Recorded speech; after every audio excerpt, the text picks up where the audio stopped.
ओम सभी को नमस्ते। मंत्रोच्चारण। ओम सहनाववतु सहनौ भुनक्तु सह वीर्यं करवावहै तेजस्विनावधीतमस्तु मा विद्विषावहै। ओम शांति शांति शांति। सांख्य दर्शन की कक्षा संख्या 76 है। चौथे अध्याय का 29वां सूत्र प्रारंभ होगा। पिछले प्रसंग में आत्मा किस गुण के कारण से, हाँ जी योगेश जी क्या कहना है? स्वामी जी 28वें सूत्र का विषयम अर्जनम रक्षणम संगदोष ये पढ़ना बाकी रह गया है। अच्छा ऐसा है क्या जी? ठीक है। हाँ जी, मनुस्मृति का श्लोक चला था। ठीक है जी। पिछले प्रसंग में हमने ये समझने का प्रयत्न किया था कि जीवात्मा बंधन को किस कारण से प्राप्त होता है। भोगों को भोगने से भोगों से छुटकारा प्राप्त नहीं होता है।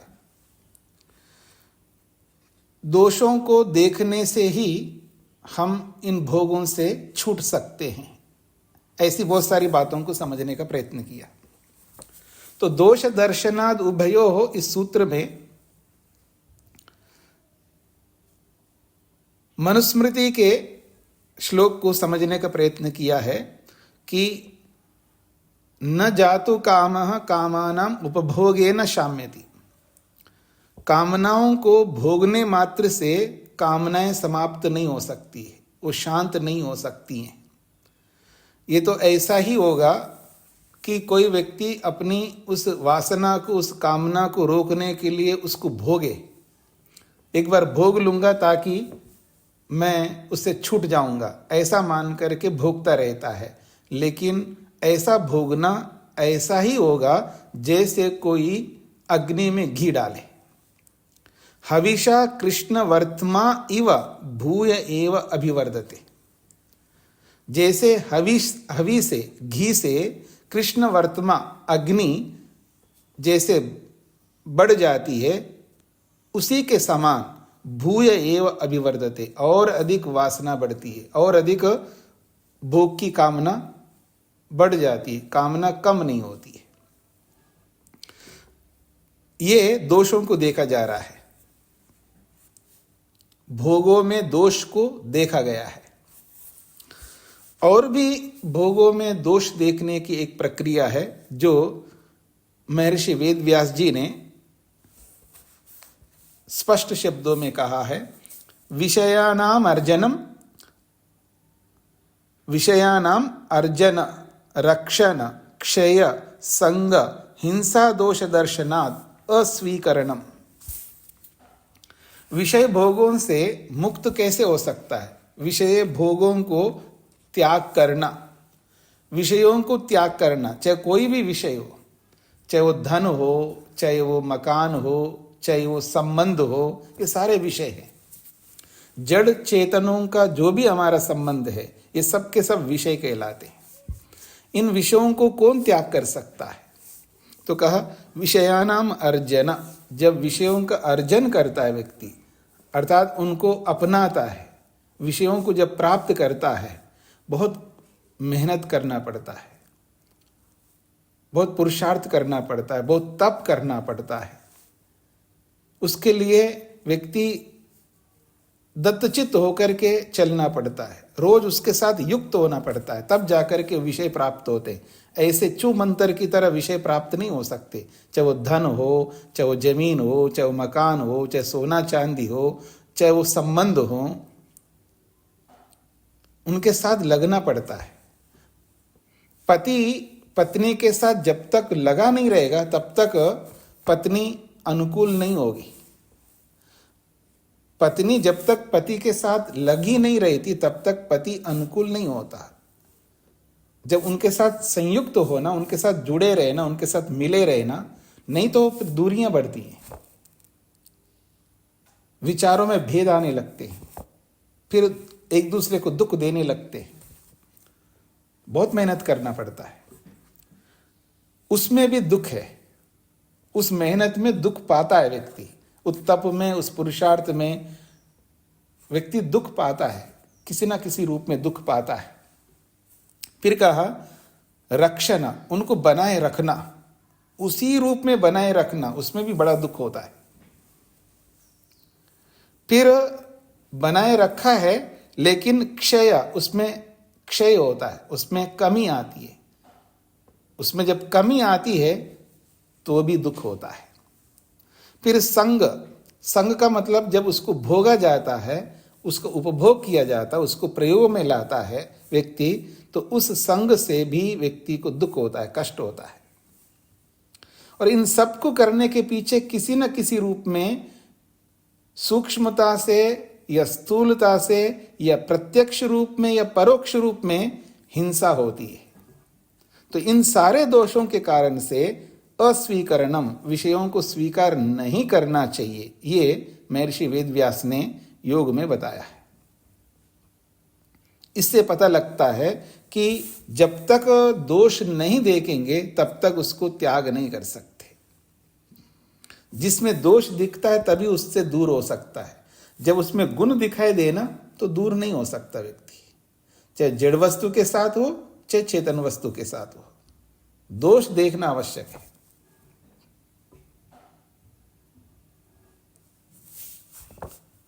स्पष्ट हो गया होगा। आगे बढ़ते हैं जी। यदि राग है किसी में भी, हाँ जी अजीत जी। स्वामी नमस्ते जी। कल वाले प्रश्न में से रह गया था। ऐसा है कि ये पूरा कर लेते हैं, बहुत कम सूत्र हैं जी। ये पूरे सूत्र कर लेते हैं, उसके बाद समय मिलेगा तो कल के प्रश्न भी और वर्तमान आज के प्रश्न भी कर लेंगे। जी जी ठीक। तो कहा जा रहा है यदि राग है किसी में भी, जब किसी में राग होता है ना, फिर व्यक्ति को कितना ही समझा दो, कितना ही उसको तत्वज्ञान दो, तो भी उसको तत्वज्ञान नहीं हो सकता। उसको अच्छी बात, कितनी भी अच्छी बात बताइए, उसको अच्छी बात कभी नहीं लगेगी, क्योंकि उसके पीछे राग बना हुआ है। तो सती रागे, यदि राग है तो कहा जा रहा है न मलिन चेतसी उपदेश बीज प्ररोहो अजवत। न मलिन चेतसी उपदेश बीज प्ररोह अजवत, उदाहरण के साथ में समझाया है। मलिन चेतसी उपदेश बीज प्ररोह न अजवत। रागात चेतो मलिनम भवति, रागात चेतः मलिनम भवति। राग से चित्त जो है मलिन हो जाता है। जैसे कपड़े मलिन होते हैं जी, धूल से, बाहर की जो गंदगी है उससे कपड़े मलिन हो जाते हैं। और जब पसीना आदि आ जाता है शरीर में, और उस पसीना के साथ में फिर बाहर का धूल आदि जो भी है उसके साथ चिपकता है, और ज़्यादा मलिन होता है शरीर। इंद्रियां जो मलिन होती हैं उसमें सामर्थ्य जब कम होता है इंद्रियों में, वो मलिन माना जाता है। जैसे देखने का सामर्थ्य कम हो गया, जैसे मैंने चश्मा पहना है तो सामर्थ्य कम हो गया तो मलिन हो गया, अथवा कोई रोग आ गया आंख में तो भी मलिन हो जाता है। तो इंद्रियों की मलिनता अलग है, शरीर की मलिनता अलग है, ऐसे अलग अलग मलिनताएं अलग अलग होती हैं, अलग अलग अशुद्धियां होती हैं। मन की क्या अशुद्धि होती है? तो मन की अशुद्धि है, एक शब्द में कहा जाए, जब मन में अविद्या रहती है तो मन अशुद्ध होता है। थोड़ा इसको विस्तार करके बताया जाए, जब मन में काम, क्रोध, लोभ, मोह, ईर्ष्या, अहंकार, इस प्रकार के दोष आ जाते हैं तो मन मलिन होता है। तो राग के कारण से मन जो है मलिन माना जाता है, क्योंकि उसमें अशुद्धि आ गई। कौन सी है वो अशुद्धि? राग है। राग अशुद्धि है, और जिस दिन मनुष्य को ये पता चल जाए कि राग अशुद्धि है, मलिनता है, वो मल है, उसको दूर करना चाहिए, ये समझ में आ जाए ना, तो राग उसका कम होता जाएगा। ये जो कुछ अनुभवी लोग जैसे माता है या बहन है या कोई जो अच्छे अनुभव रखने वाले, जो प्रेम करने वाले, जिसको आप कहते जो बहुत प्रेम करते हैं, तो वो जो प्रेम है उनको, उनका राग है, वो राग होता है। तो माँ ये कहती है बच्चे में राग नहीं करूंगी तो काम कैसे चलेगा, अर्थात उस राग को गुण मानती है। या पिता भी क्यों ना हो, पिता जो है अपनी बेटी से बहुत राग करता है, अर्थात बहुत प्रेम करता है, तो वो भी राग है, वो भी मल है। जब उसको मल समझेंगे तो ही दूर कर सकते। यदि उसको गुण समझेंगे, ऐसा करना मेरा धर्म है, ये तो विशेषता है, तो इसका मतलब वो गुण हो गया, और गुण हो गया तो उसको दूर करना नहीं चाहेगा। इसलिए माँ यही कहती है नहीं तो राग तो करना पड़ेगा, अगर राग नहीं करूंगे तो फिर मतलब क्या हुआ, मैं माँ किस बात की हूँ, माँ किस बात की हूँ अगर मैं राग ना करूं बेटे में या बेटी में।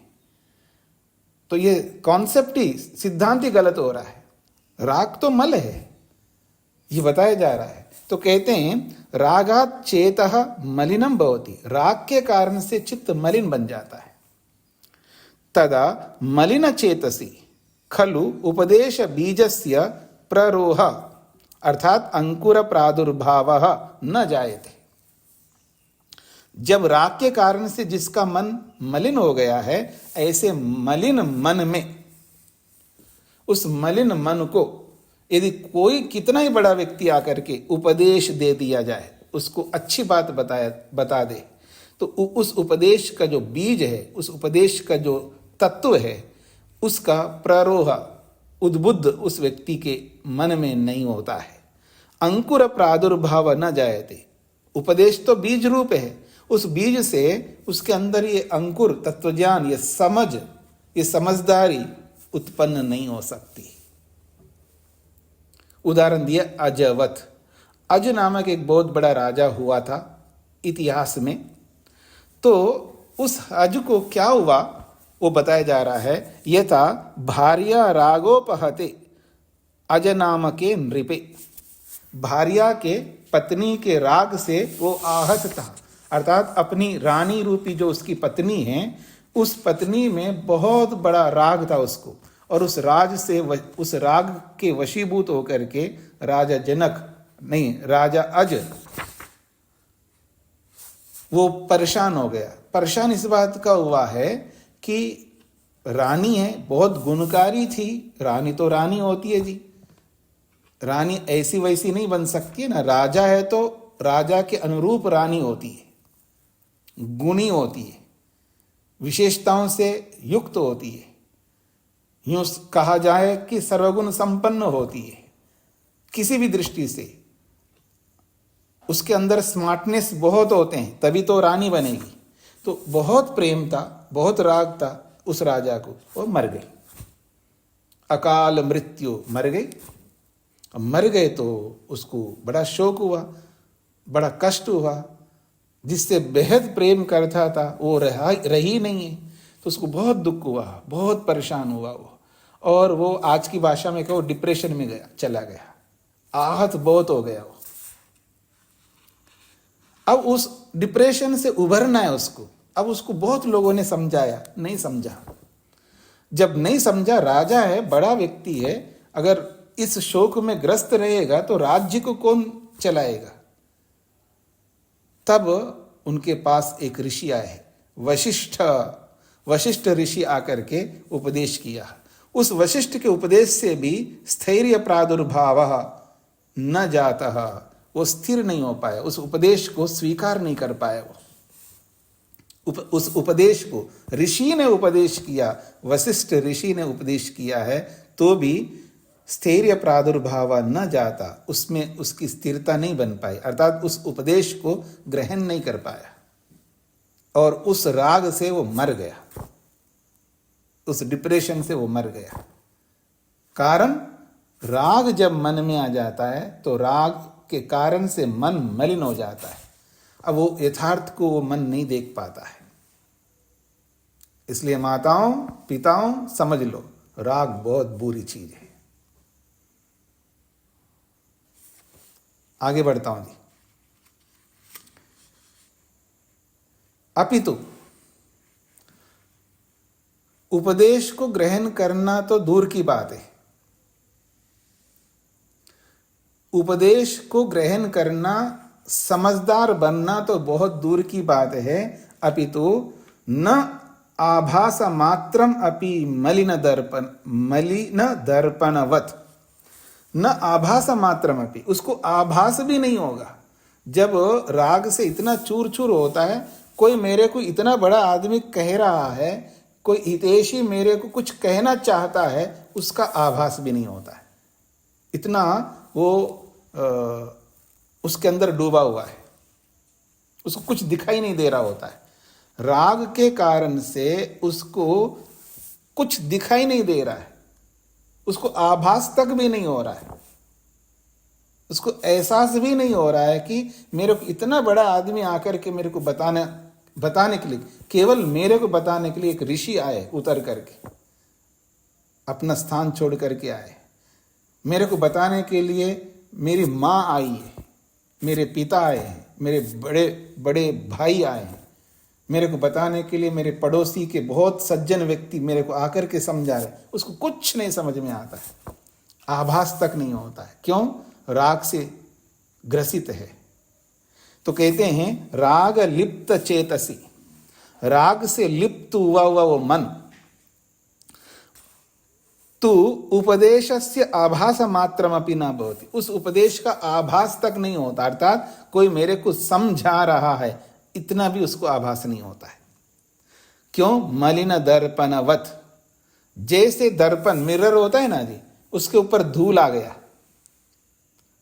आप देखेंगे ना, कोई घर बंद घर होता है, उस बंद घर में आप जाओ तो लोगों ने क्या किया होता है, जो सोफा सेट ये बिस्तर सबके ऊपर एक कपड़े डाल के रखते हैं ना, कुछ ना कुछ आवरण करके रखते हैं उसको।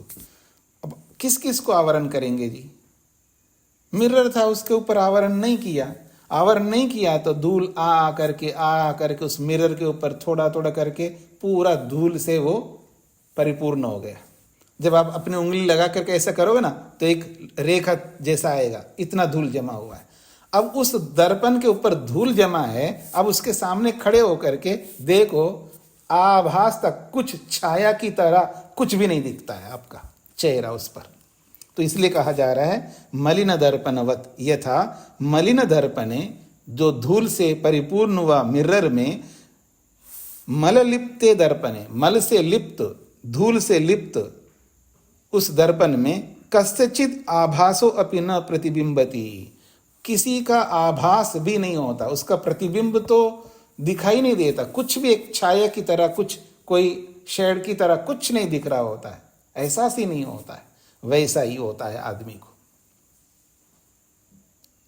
जैसे कोई व्यक्ति काम के कारण से, काम वासना से अभिभूत होता है, तो उसके लिए शास्त्र कहता है कामांधो न पश्यति, काम से वशीभूत होता है तो देख नहीं पाता है, वो मेरे को कौन देख रहा है उसको पता नहीं लगता।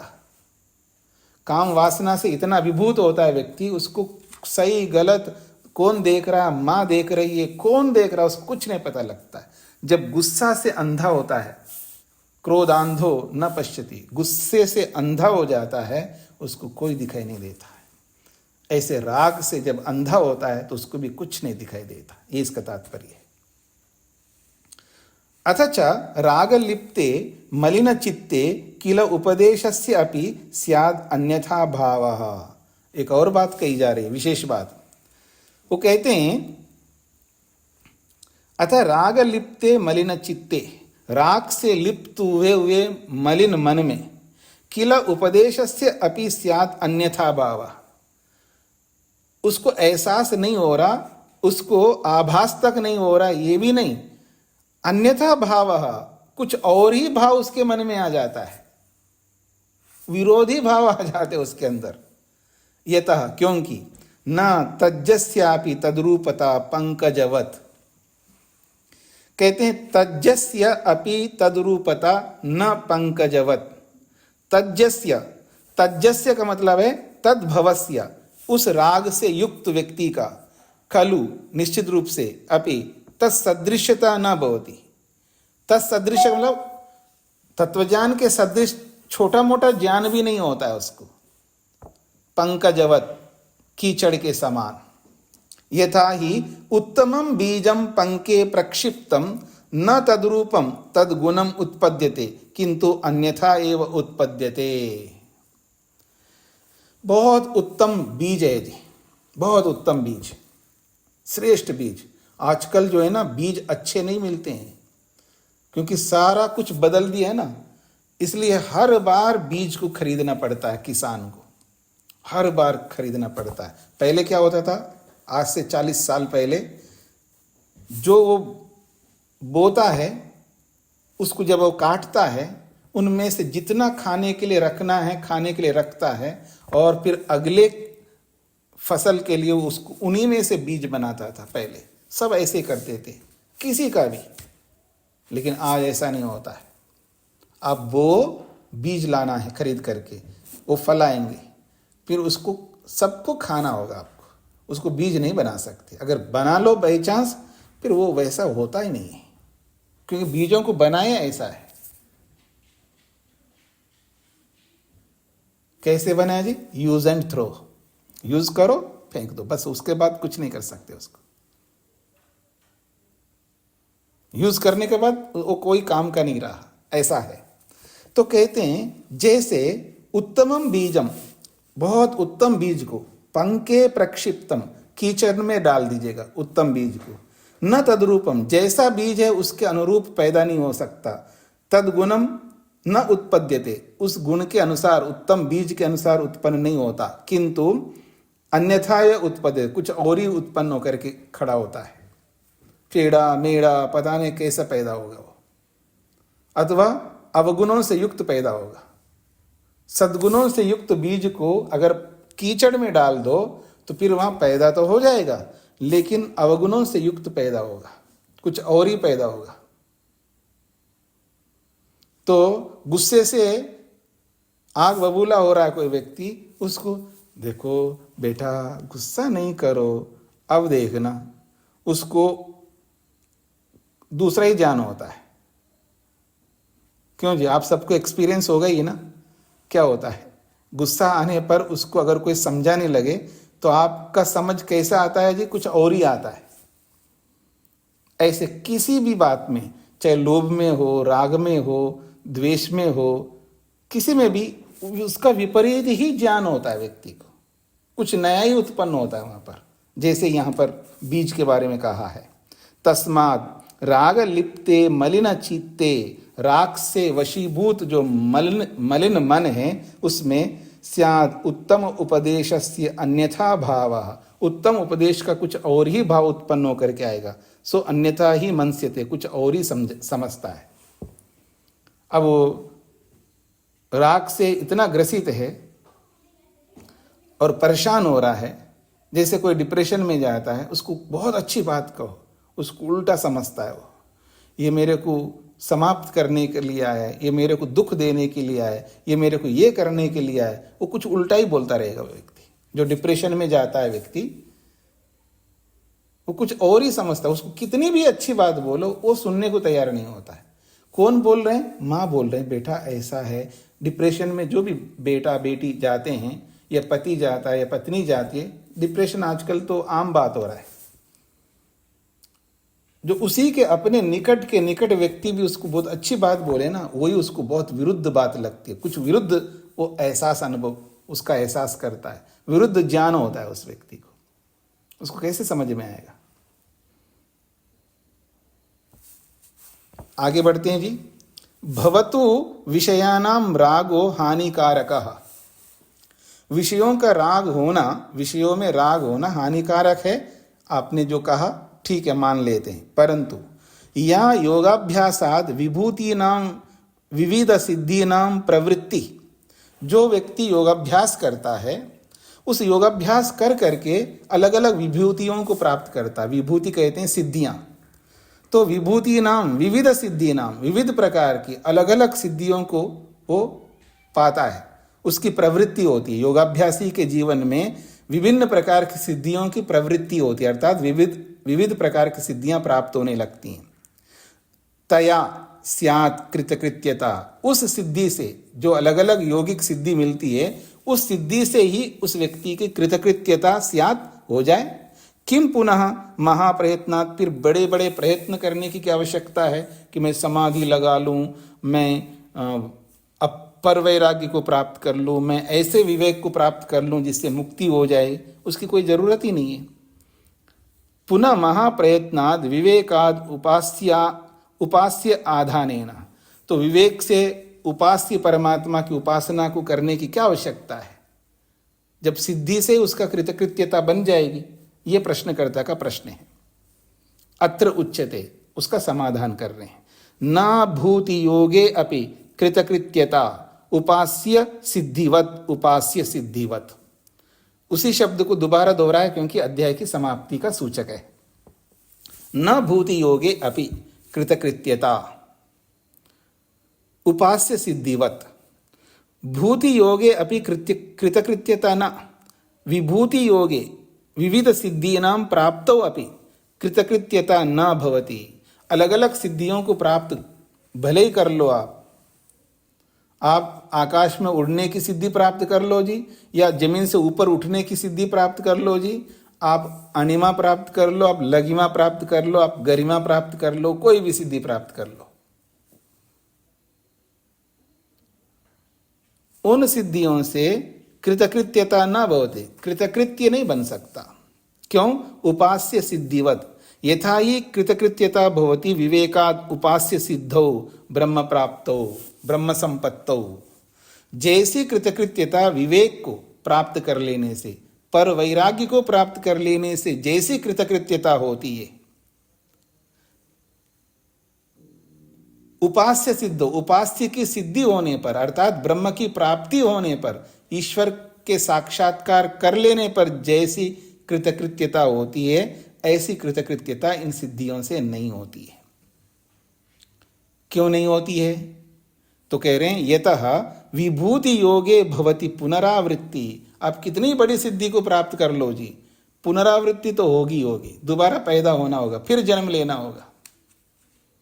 इसलिए योग दर्शनकार ने स्पष्ट बता दिया है, समाधौ उपसर्गा, सिद्धया समाधौ उपसर्गा। ये जो सिद्धियां बताई गई योग दर्शन में, वो समाधि के लिए बाधक है और लोक के लिए तो सिद्धियां हैं। लोक में जीने के लिए, लोक में बड़ा अच्छा बन करके जीने के लिए तो लौकिक दृष्टि से तो सिद्धियां बहुत उपयोगी है, बहुत कुछ मिलता है। सिद्धियों को सामने रख करके लोग जीते हैं आज। इन्हीं सिद्धियों के कारण से लोग अपना अपना प्रचंड महत्व को बनाया हुआ है। तो सिद्धियां जो है वो लौकिक दृष्टि से तो बहुत बड़ी सिद्धियां हैं, लेकिन मुक्ति के लिए, मोक्ष के लिए, ब्रह्म प्राप्ति के लिए, ईश्वर दर्शन के लिए तो बाधक है। ऐसा योग दर्शनकार पतंजलि ऋषि ने स्पष्ट शब्दों में बोला है। इसलिए कहा जा रहा है क्योंकि विभूतियां हैं, इन विभूतियों का योग हो जाता है, विभूतियों की प्राप्ति होती है, लेकिन उस विभूति के योग प्राप्त होने पर अर्थात विभूति को प्राप्त कर लेने पर भी पुनः आवृत्ति, दोबारा जन्म लेना ही होगा। विवेकाद उपास्य सिद्धो भवति मोक्ष। हाँ, विवेक से उपास्य इष्ट देव परमात्मा की सिद्धि अगर हो गया तो मोक्ष, मोक्ष को प्राप्त कर लेगा। सिद्धि मिल गई तो फिर मुक्ति मिल ही जाएगी। उपास्य सिद्धिवत इति द्विरुक्ति अध्याय समाप्त्यर्था। उपास्य सिद्धिवत ये दोबारा बोला है सूत्र में। एक बार बोलने से काम चल सकता है, दोबारा दोहराया क्यों? तो कहते हैं द्विरुक्ति, दोबारा बोलने का तात्पर्य है अध्याय समाप्त्यर्था, अध्याय को समाप्त करने के लिए दोबारा उसी शब्द को बोला है। तो एक प्रकार से चौथा अध्याय जो है बहुत ही महत्वपूर्ण है। पूरे सांख्य का ये सार है, ये चौथा अध्याय। पूरे सांख्य शास्त्र का ये चौथा अध्याय, केवल 32 सूत्रों का ये अध्याय जो है बहुत महत्व रखता है। एक एक सूत्र ऐसा है जो स्वर्ण अक्षरों में लिख करके रख सकते हैं। स्वर्ण अक्षरों में लिखने का अभिप्राय समझते हैं? स्वर्ण अक्षरों में कोई ऐसा पतरी लाओ, उसमें सोने का पतरा बना दो, फिर उसके ऊपर लिखो, या सोने से लिखो, सोने का अर्क बना करके लिख दो, ऐसी जरूरत नहीं है। स्वर्ण अक्षरों में मन में लिखने की आवश्यकता है। एक एक सूत्र को स्वर्ण अक्षरों से अपने मन में लिखने की आवश्यकता है, जीवन में उतारने की आवश्यकता है। एक एक सूत्र हमको वहां तक पहुंचा सकता है जहां हम पहुंचना चाहते हैं। बहुत महत्वपूर्ण सूत्र है, बहुत महत्वपूर्ण अध्याय है। एक एक सूत्र महत्वपूर्ण है हमारे लिए। हाँ जी, माता शकुंतला जी को क्या कहना है?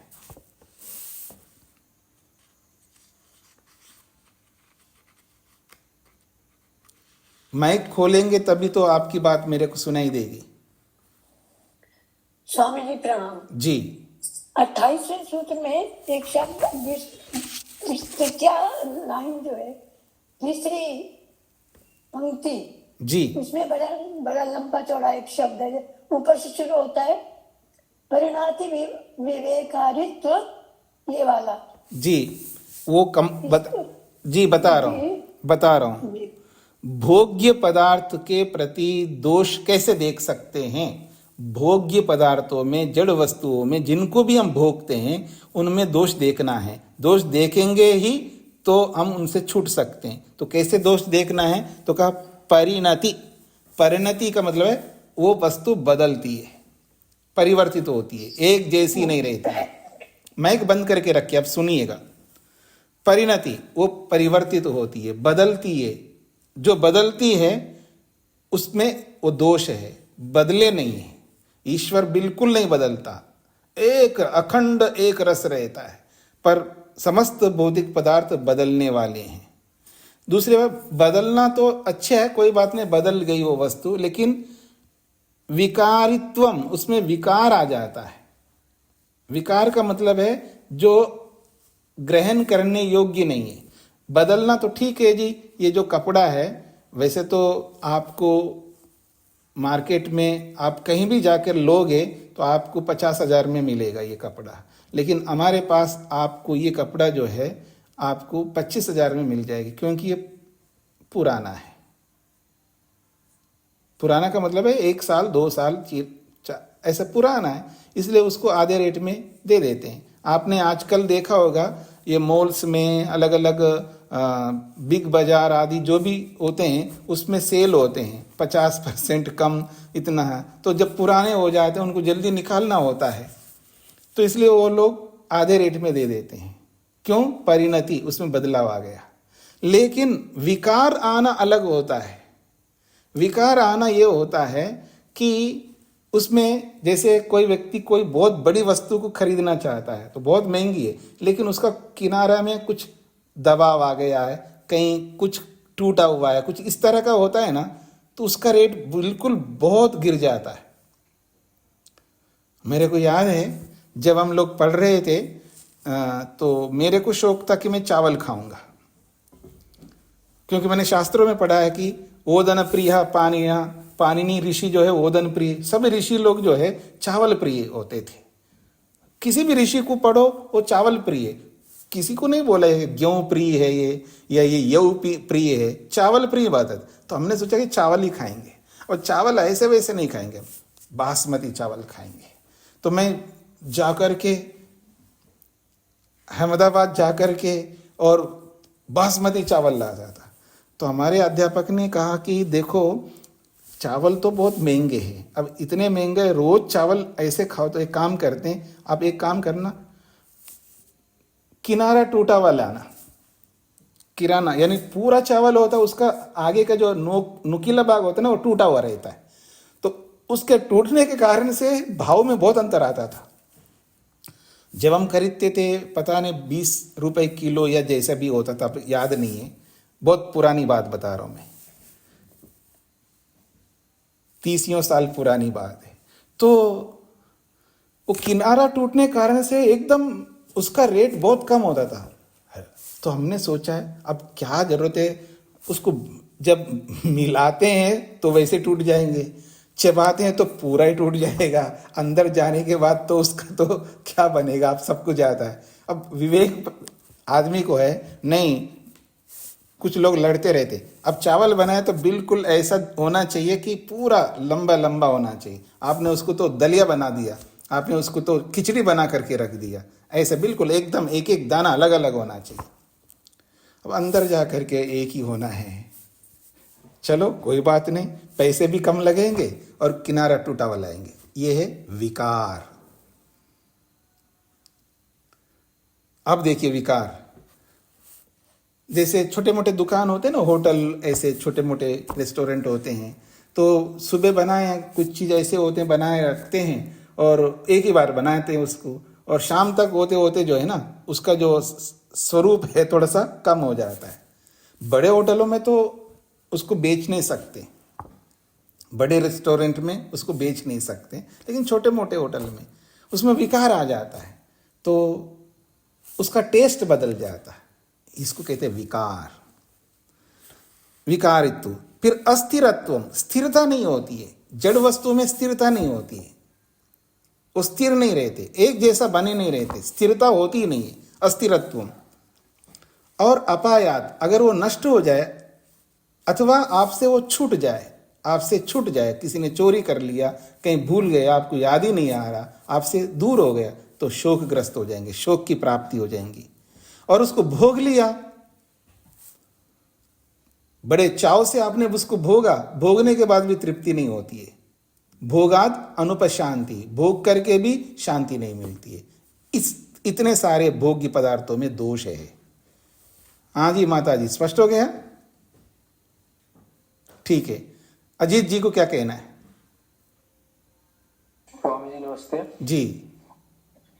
कल वाले प्रसंग में से, इसी में से था, इससे पहले जो गर्भकाल का दुख जी पुण्यात्मा और जो पापात्मा है जी सबको तो स्वामी जी बराबर ही मिलता है। गर्भ का दुख तो समान रूप से सबको बराबर ही मिलता है, चाहे उसके पुण्य कर्म हो जाए। हाँ जी बिल्कुल, गर्भ का दुख सबको समान मिलता है जी, वहाँ कोई भेदभाव नहीं है। वहां कोई भेदभाव नहीं। जी जी जी यही क्लियर करना था जी। हो गए तो हाथ भी हटाने का थोड़ा सा पुरुषार्थ करना है। प्रेम जी को क्या कहना है? स्वामी नमस्ते जी। जी 29वां सूत्र है ना, इसमें प्रारोह अंकुर प्रादुर्भावो, इसमें प्रारोह का अर्थ बताओ। प्रारोह का मतलब है अंकुर का फूटना, अंकुर का निकलना। जी, उसी को आगे शब्द से उन्होंने स्पष्ट किया है। जी, प्ररोह को ही खोल करके अंकुर प्रादुर्भाव ऐसा बोला है। उस प्ररोह शब्द का ही खोल करके अंकुर प्रादुर्भाव अर्थात अंकुर का फूटना, अंकुर के फूटने को प्ररोह कहते हैं। जी हाँ जी, सरस्वती जी। नमस्ते स्वामी जी। जी स्वामी जी, अभी माँ का ममता बच्चों के ऊपर जो होता है उसको राग समझे या प्रेम समझे? बिल्कुल राग समझें। अगर वो विदुषी है, तत्वज्ञान से युक्त है, तो फिर वो राग नहीं होगा, उसको प्रेम कह सकते हैं। प्रेम और राग में जमीन आसमान का अंतर है। प्रेम में दुख नहीं होता है, राग में दुख होता है। जी, प्रेम करना गलत नहीं है, प्रेम सबको करना चाहिए। मेरे को भी प्रेम करना चाहिए आप सबसे, आपको भी मेरे से प्रेम करना चाहिए, पूरी दुनिया से प्रेम करना चाहिए, इसमें कोई आपत्ति नहीं है। पर राग में आपत्ति है। किसको आपत्ति है?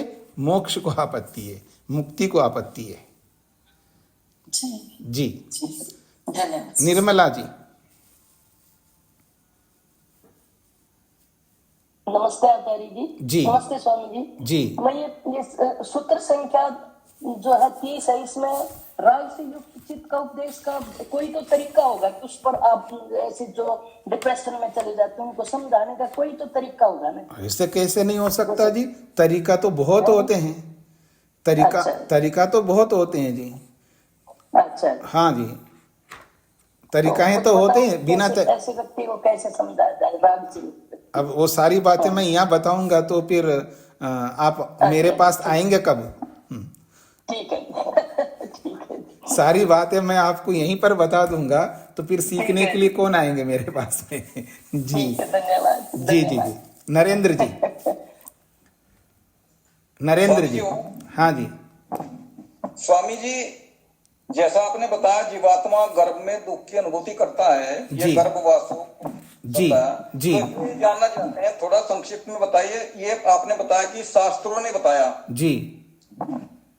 तो थोड़ा संक्षिप्त में बताइए स्वामी जी, शास्त्रों ने कैसे, किस प्रकार से अनुभूति करता है गर्भ में जीवात्मा? ऐसा है, महर्षि यास्क ने निरुक्त में बताया है और महर्षि मनु ने भी बताया है, ऐसा और भी बहुत सारे ऋषियों ने बताया है। अब वो तो बाद के लिए छोड़ दीजिएगा, जितना बताया उसी को कर लीजिएगा आप। देखिए, भूख जो है उतनी होनी चाहिए, मतलब खाना उतना ही चाहिए जितनी भूख होती है, और भूख से अधिक खाने की चेष्टा करेगा ना व्यक्ति, जो भी खाए ना वो भी नहीं पचेगा।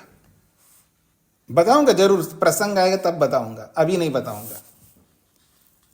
जरूर आएगा प्रसंग, ऐसा प्रसंग जरूर आएगा। योग दर्शन में तो बताया था मैंने, योग दर्शन में बताया था, लेकिन और भी कभी ऐसा प्रसंग आएगा तो अवश्य बताऊंगा। हाँ जी। रेशा जी।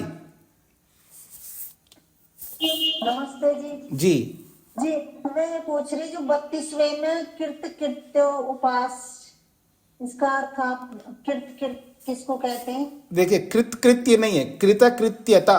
कृतकृत्यता, जो करने योग्य को करना है, करने योग्य को जो कर लेता है उसको कृतकृत्य कहते हैं। कृता का मतलब किया और कृत्य का मतलब होता है करने योग्य। जो जीवन में करने योग्य होता है उन सबको जिसने कर लिया होता है, अब करना कुछ भी बाकी नहीं रहा, उसको कृतकृत्य कहते हैं। धन्यवाद जी। तेज नारायण जी। जी स्वामी जी। एक तो महाराजा हज का दिया है जी। वामदेव ऋषि का दिया है जी। ये सांख्य दर्शन का रचना काल इसी अवधि का लगता है या इसके पश्चात लगता है? इससे रचना काल का भी निर्धारण होता है? हाँ जी, बिल्कुल होता है ना। जब वामदेववत बोला, इसका मतलब है कपिल ऋषि से पहले वामदेव हुए हैं या उनके समकाल में हुए हैं, उनके समकाल में हुए और बहुत बड़े व्यक्ति हुए हैं, ठीक है ना, ये हो सकता है। और अज राजा का या और किसी का भी उदाहरण दिया है तो उनके समकाल के हो सकते हैं, उनसे पहले के हो सकते हैं, इससे तो निर्धारण बिल्कुल होता है। लेकिन वो कौन सा काल है ये मैं नहीं बता सकते। जी। शेखर जी। जी प्रणाम स्वामी जी। जी। स्वामी जी, मतलब एक माता को राग तो होना अनिवार्य ही है ना, तभी तो बच्चे का पालन पोषण होगा। मतलब एक गृहस्थ जीवन में बच्चे के पालन पोषण के लिए ऐसा है। देखिएगा, योग दर्शनकार ने स्पष्ट बोला है कि राग है, यानी पूरी अविद्या सुखदायी भी है और दुखदायी भी है। तो जहां तक सुखदायी बनती है अविद्या, वहां तक तो उसको होना चाहिए, और जहां दुखदायी बनने लगे ना, वहां नहीं होना चाहिए। एक बात तो, इसलिए राग होना चाहिए, मैं मना नहीं कर रहा हूं, लेकिन ये बात किसके लिए बोला जा रहा है? यहां जो चौथा अध्याय है, मुमुक्षु व्यक्ति के लिए बोला जा रहा है। मुमुक्षु व्यक्ति फिर राग मात्र को हटाएगा। हम सबके लिए राग होना चाहिए। जो मुमुक्षु अभी तक बना नहीं है, जिसका एकमात्र लक्ष्य है मेरे को मुक्ति के अतिरिक्त और कुछ नहीं चाहिए, मेरे को वो नीर क्षीर विवेकी बनना है, उसको हंस की तरह बनना है, हे को हे मान करके उसको समाप्त करना है। जो जो हे दिखता उसको त्याग करता जा रहा है, और जो ही हान दिखता है, उपादेय दिखता है, उसको ग्रहण करता जा रहा है। ऐसे व्यक्ति में राग नहीं होना चाहिए। बाकी तो राग होने में मेरे कोई आपत्ति नहीं है, ठीक है ना? जी धन्यवाद जी। हाँ, नीलिमा जी। हाँ स्वामी जी, मैं ये कह रही थी, मुझे याद आई आपकी बात से, नमस्ते जी। कि जो है स्वामी सतपति जी वहाँ एक शिविर उन्होंने किया था देहरादून में, वो मैंने 2 अटेंड किए। तो वैसे भी मैं बाद में पढ़ती रहती थी उनके बारे में, तो उनका वो तरीका जो था विश्लेषण का या बात करने का, चिंतन का, तो भाई ये बताओ, जैसे द्वेष है, राग है या और दोष हैं, उनको तुमने कितना दूर किया, कैसे दूर करा, बताओ। तो मुझे ये तरीका बहुत अच्छा लगा। मैं भी इसलिए बात करती हूँ, बात करके और उन पे विचार करके उसमें मुझे सफलता मिली काफी, क्योंकि नहीं, बात करने से देखिए और अपने ऊपर घटनाएं लेके माता जी इंसिडेंट्स। रुकिए आप आपको कोई प्रश्न हो तो पूछिएगा। आप क्या करते हैं, उन्होंने बताया है वो तो बहुत अच्छा बताया होगा, आपने बहुत अच्छा किया होगा, वो हमारा विषय नहीं है। यहाँ पर हमारा विषय है प्रश्न। यदि प्रश्न नहीं है तो आपको नहीं बोलना है। हाँ जी, प्रश्न यही था जी कि जो है बातचीत करने से, आपस में परस्पर संवाद से और पूछने से और अपना बताने से क्या दोष दूर होते हैं ये? अब पूछ रहे हैं कि ऐसा होते हैं क्या? बिल्कुल होते हैं ना। हाँ जी, होते हैं जी। इससे ज्यादा मतलब वो मिलती है जी अच्छा जी। महादेव जी। स्वामी जी नमस्ते जी। मातृ जठरे जब बच्चा रहता है उनको परेशान तो सबको सेम है, लेकिन जो बच्चा कोई डिफेक्टिव जन्म आता है, कोई मिसकैरेज हो जाता है, किसी का हाथ फूटा है, किसी को और कुछ जो जन्मों का बाद उसको बहुत सारे प्रॉब्लम दिखाई देता है जी, उनको बारे में आपका क्या विचार? मतलब जो मैन्युफैक्चरिंग डिफॉल्ट आता है तो उसके बारे में प्रश्न कर रहे हैं आप? हाँ जी, हाँ जी। तो उसके पीछे तो कर्म कारण होते हैं जी। कर्म चाहे स्वयं उस आत्मा के भी हो सकते हैं, जन्म देने वाली माँ का भी कर्म हो सकता है, और उस माँ को संभालने वाली जो डॉक्टर है, संभालने वाला या संभालने वाली डॉक्टर हो, वो कारण हो सकता है, या उसकी सेवा में लगने वाली जो और माताएं बहनें होती हैं जो उनको देख रही होती उस प्रेग्नेंट महिला को, उनका भी दोष हो सकता है, और जो खाना खिलाने वाले हैं उनका भी दोष हो सकता है, और जो खाना खाया जा रहा है उसमें भी दोष हो सकता है। दोष किसी का भी हो सकता है, वो तो इन्वेस्टिगेशन से पता लगेगा। तो बहुत सारे कारणों से ऐसा जो भी पैदा होते हैं, उनको किसी को गर्भ में उनके हृदय में छेद हो जाता है, कोई बाहर आता है तो उसको ये रोग होता है, जन्म से ही कोई अंधा आता है, ऐसे बहुत सारी न्यूनताएं दोष से युक्त जन्म लेते हैं। उन सब के पीछे कर्म कारण हैं, उसके स्वयं के भी हो सकते हैं और अन्य लोगों के भी हो सकते हैं जी। लेकिन दूसरों का इम्पैक्ट उनको पड़ते पड़ा? बिल्कुल पड़ेगा ना। जब आप मेरे को एक्सीडेंट करते हैं, अपनी इच्छा से कर रहे हैं, असावधानी से कर रहे हैं, किसी भी रीत से, तो मेरे को तो चोट पहुंचेगा ही ना। तो उनको दोष क्या है? मतलब एक्सीडेंट करने वाले का या मेरा, जिसका एक्सीडेंट हुआ है? हाँ, जिसका एक्सीडेंट, उसका कोई दोष नहीं है। दूसरे भी, अर्थात सुख और दुख केवल हमारे कर्मों के फल नहीं होते, हमारे कर्मों के भी होते हैं, और दूसरों के दिए जाने वाले कर्मों का भी होता है। तो अगर कोई अन्यायपूर्वक मेरे को दुख देता है तो मेरा उसमें कोई दोष नहीं है। दुख देने वाले का दोष है, उसको परमात्मा दंड देगा। जैसे मान लीजिएगा हवा आकर के, बहुत आंधी आकर के मेरा मकान गिर गया या उसमें चोट आया, तो आज सरकार मेरे को क्षतिपूर्ति करती है ना। क्षतिपूर्ति को क्या बोलते हैं जी आप लोग? एक शब्द है ना, हाँ, कंपनसेशन करती है ना सरकार। हाँ, कंपनसेशन करती है ना सरकार। तो ऐसे ईश्वर भी, जो मेरे कर्म ना होते हुए भी, मेरा दोष ना होते हुए भी मेरे को जो दुख दिया है, उस दुख के बदले में मैंने जो अननेसेसरी जो दुख भोगा है, उसका कंपेंसेशन भगवान क्षतिपूर्ति मेरे को करेगा, और जिसने मेरे को दुख दिया उसको बहुत अधिक दंड देगा जी। और एक प्रश्न जी, जो मिसकैरेज हो गया जी, उनको, वो बच्चे को, उस आत्मा को क्या दूसरा जन्म मिलेगा क्या? बिल्कुल मिलेगा ना, बिल्कुल मिलेगा। जब परमात्मा ने निर्धारण करके किसी के गर्भ में बच्चे को भेजा है, और वो जो माँ है या उस गर्भवती स्त्री है, उनका जो पति है या उनके जो पेरेंट हैं, वो जो भी लोग हैं उनके इर्द गिर्द रहने वाले, उसको अबॉर्शन करवाते हैं, उसको मार देते हैं, तो परमात्मा ने तो भेजा है कर्मों के फल के रूप में। अगर आपने ऐसा किया है, आपने मतलब जिस किसी ने किया है, उसको दंड देंगे और उस आत्मा को दूसरा जन्म देंगे जी। हाँ जी, सुदेशना जी को क्या कहना है? स्वामी जी नमस्ते जी। स्वामी जी, वो जो राग द्वेष है वो हम जो अभी जिस स्तर में है, सांसारिक क्षेत्र में है, जी। उसको हम पूरा छोड़ देने से क्या व्यवहार ठीक से चलेगा? ऐसा है कि सारा तो आप बोलने में तो हो ही जाता है, लेकिन व्यक्ति पूरा नहीं छोड़ता है। तो हम लोग आप जैसे लोगों को राग मत करो इसलिए बोलते हैं क्योंकि आप लोग जहाँ राग नहीं करना वहाँ भी राग करते हैं और जहाँ राग करना चाहिए वहाँ भी करते हैं। इसलिए जहाँ नहीं करना चाहिए उस राग को हम दूर करने के लिए बोलते हैं, उसको सख्त हटाने के लिए बोलते हैं, कठोर में बोलते हैं। सारा राग आप कैसे दूर कर सकते? इतना आसान नहीं है ना, सारा राग को एकदम किसी ने बोल दिया और आपने छोड़ दिया है।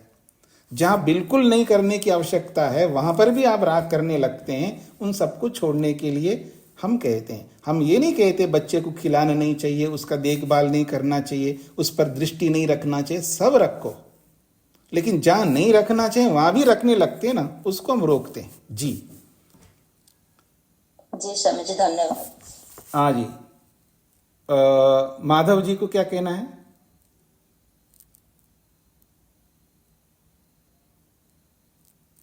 अच्छा, मधु जी। स्वामी जी सादर नमस्ते जी। स्वामी जी, राग और मोह पर्यायवाची शब्द है, एक ही चीज है या नहीं, थोड़ा अंतर है? राग, द्वेष और मोह तीनों अलग अलग है।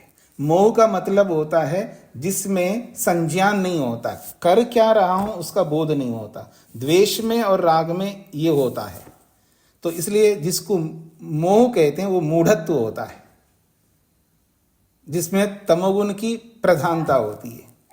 राग में जो है सत्वगुण के साथ रजोगुण होता है, दोनों बराबर से होते हैं, और द्वेष में रजोगुण की प्रधानता होती है और मोह में तमोगुण की ज्यादा प्रधानता होती है। जैसे उसको होश ही नहीं है मैं क्या कर रहा हूं, अत्यंत मोह में, जैसे कोई किसी पशु का बलि दे रहा है, उसके अंदर अत्यंत मोह है, या कोई किसी छोटे बच्ची का बलि दे रहा है, लोग मनुष्यों की भी बलि दे रहे हैं, तो वो अत्यंत मोह में, उसको एहसास नहीं हो रहा है कि मैं गलत कर रहा हूं सही कर रहा हूं, उसको बोध नहीं है, उसको मोह कहते हैं। मोह अलग है, राग अलग है और द्वेष अलग है, और इन तीनों में मोह अत्यंत खतरनाक है। आप में से जिन्होंने भी न्याय दर्शन पढ़ा है, न्याय दर्शनकार ने कहा है कि राग द्वेष मोह तेषाम मोह, उन तीनों में मोह सबसे अधिक खतरनाक है। तेषाम मोह पापियान, ऐसा कहा है, तेषाम मोह पापियान, मोह सबसे अधिक खतरनाक है। जी। मुनि अक्षिता जी। नमस्ते आचार्य जी। स्वामी जी नमस्ते। मैं ये पूछना चाहती हूँ, धर्म और कर्तव्य में कितना फर्क है? वो तो ऐसा है, थोड़ा ज्यादा अंतर नहीं होता है। मैं पति की सेवा करती हूँ, ये मेरा धर्म है, ऐसा भी बोल सकता है व्यक्ति, और ये भी बोल सकते हैं ये मेरा कर्तव्य है। तो थोड़ा बहुत अंतर है। जब करने योग्य के रूप में देखते हैं उसको कर्तव्य के रूप में देखते हैं, और जब गुण के रूप में देखते हैं तो उसको धर्म के रूप में देखते हैं। कोई विशेष अंतर नहीं होता। इसलिए ऋषियों ने कहा जिसको धर्म कहा है वही सत्य है, जिसको सत्य कहा वही धर्म है। हाँ जी, अक्षिता जी, स्पष्ट हो गया? बहुत बहुत धन्यवाद स्वामी जी। हाँ जी। माता जी शकुंतला जी, क्या कहना है आपको? स्वामी जी प्रणाम जी। 21वें सूत्र में जी, अध्यस्त तपोरूप उपासना, ये अध्यस्त क्या चीज हुई? अध्यस्त का मतलब अध्ययन जिसने किया है, तो अध्यस्त का मतलब पढ़ना। कौन सा सूत्र बोलता है? हाँ, अध्यस्त 21वां सूत्र। 21वां सूत्र है जी। अध्यस्त तपोरूप उपासना परम पारंपर्येण यज्ञोपासका नाम जी। अध्ययन से, अध्यस्त का मतलब है अध्ययन जो होता है ना, पढ़ाई। अध्यस्त का मतलब पढ़ाई, जो पढ़ाई करके गुरु की सेवा करते हैं, और जो पढ़ाई करके उस पर मनन चिंतन आदि करते हैं, उसको लेकर के अध्यस्त शब्द का प्रयोग किया है। जी स्वामी, धन्यवाद। हेमा जी को क्या कहना? हेमा जी। जी स्वामी जी प्रणाम। जी मैं ये पूछना चाह रही हूँ कि जैसे भ्रूण हत्या करते हैं ये जी। भी एक पाप है ना? हाँ जी बिल्कुल। तो ये नहीं करना चाहिए। हाँ जी और जी इसके साथ साथ एक और है, जैसे क्रोध आता है तो हम अपने क्रोध को कैसे शांत कर सकते हैं? बहुत सारे उपाय हैं जी। बहुत ज़्यादा क्रोध आ रहा है तो जिसके प्रति क्रोध आ रहा है वहाँ से भाग जाइए, वहाँ से हट जाइए। एक सामान्य उपाय है।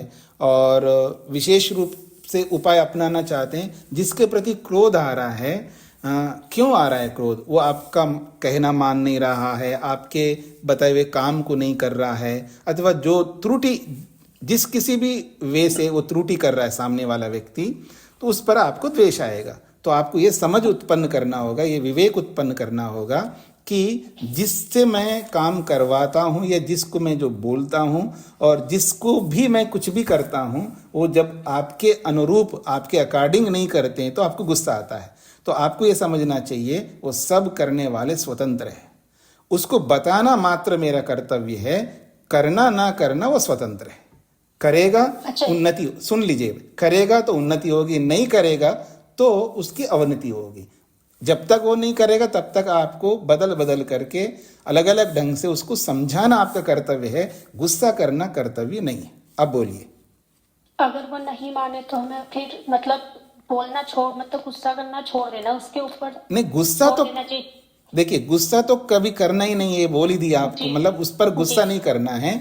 अगर वो छोटा बच्चा है तो उसको बोलते जाइए जब तक वो नहीं करता, नहीं सुधरता। और वो आपका पतिदेव है, आपका बड़ा बेटा है जो समझदार व्यक्ति है, उसको आप बोल के व्यर्थ है, बोलना ही नहीं है आपको। जब वो समझदार है तो फिर भी आपकी बात नहीं मान रहा है, उसको एक बार दो बार बोल करके छोड़ दो, अपने कर्मों के हिसाब से चलेगा। उसके पीछे पड़ना जरूरी नहीं है। कहीं पीछे पड़ना भी होता है, कहीं पीछे नहीं भी पड़ना होता है। वो देखना होता है किसके पीछे पड़ना है। जब जो बच्चे होते हैं जब वो अपने पाँव पर सेटल नहीं हुए हैं तब तक तो बताना होता है। जब सेटल हो गए अब उनको कितना ही बताओ, आपकी बातों को उनको मानना नहीं है। जनरेशन मतलब क्या बोलते हैं आप, जनरेशन गैप जब होता है ना, तब उनको बताने की आवश्यकता नहीं होती। हाँ जी, उसको बताने की आवश्यकता नहीं होती है। जी धन्यवाद। वेद प्रिया जी, वेद प्रिया जी। स्वामी जी, अभी आपने बताया कि हम लोग भेद नहीं कर पाते हैं, जहाँ राग नहीं करना होता है वहां भी राग कर बैठते हैं जी। तो स्वामी जी, जब इतना नियंत्रण हो जाता है कि ये पता चलने लग जाए कि यहाँ राग करना है और यहाँ राग नहीं करना है, तो क्या वो नियंत्रण की स्थिति भी राग की स्थिति मानी जाएगी या विवेक का कुछ निम्न स्तर है?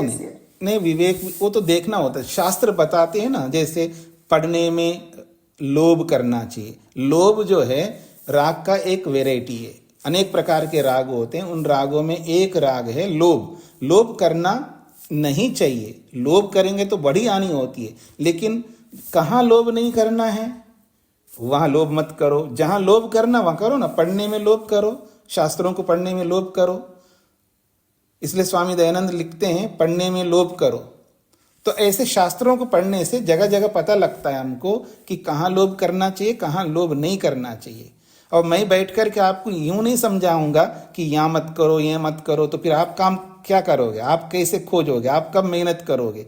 इसलिए आप शास्त्र पढ़ते जाइए, शास्त्र पढ़ते जाइए, बस पढ़ते ही जाइए। अपने आप आपको पता लगेगा कि कहाँ करना चाहिए गुस्सा और कहाँ नहीं करना चाहिए, कहाँ लोभ करना चाहिए, कहाँ नहीं करना चाहिए, कहाँ ईर्ष्या करनी चाहिए, कहाँ नहीं करना चाहिए। हर विषय के बारे में आपको पता लग जाएगा। बस शर्त यह है कि आपको पढ़ते रहना चाहिए, बस मेरे से नहीं पूछना चाहिए। स्वामी जी, मेरा प्रश्न ये है, मैं आपको नहीं कह रहा हूँ, मैं केवल एक सामान्य बात कह रहा हूँ। हर बात को मेरे से नहीं पूछना चाहिए, पूछने योग्य बातों को ही पूछना चाहिए। स्वामी जी, मुझे लग रहा है कि मेरा उत्तर अभी नहीं आया। अच्छा, नहीं आया तो फिर एक बार दोहरा दीजिए अपने प्रश्न को। मेरा प्रश्न ये है, जब ऐसी स्थिति, नियंत्रण की स्थिति आ जाती है, हम इतना विवेक कर पाते हैं कि यहाँ मुझे राग करना है या नहीं करना है जी, तो उस स्थिति को राग की स्थिति कहेंगे या विवेक की स्थिति कहेंगे? नहीं, वो विवेक की स्थिति कहेंगे ना। जब इतना नियंत्रण आ गए तो राग कैसे होगा, वो तो विवेक होगा। राग में नियंत्रण नहीं होता है, ये याद रखिएगा। राग में सामान्य नियंत्रण होता है, लेकिन आपने जैसी बात कही है ना कि हमें पूरा पता लगता है ये करना योग्य, ये करने योग्य नहीं है और समझ में भी आ रहा है, तब तो वो विवेक ही कहलाएगा, राग नहीं कहलाएगा। इतना नियंत्रण जब आ गया ना, इसी को तो वैराग्य कहते हैं, ये याद रखिएगा। आपने योग में पढ़ा है कि दृष्टानुश्रविक विषय वितृष्णस्य वशीकार संज्ञा वैराग्यम। ये जो वशीकार संज्ञा है ना, इसको कहते हैं पूर्ण नियंत्रण। इसी को बोलेंगे मनोनियंत्रण को ही वशीकार संज्ञा शब्द से बोला है। और जिसके हाथ में जब वशीकार आ गया अर्थात नियंत्रण आ गया तो विवेक है, वो राग हो ही नहीं सकता जी। तो इसको यहीं पर विराम देते हैं। ओम शांति शांति शांति।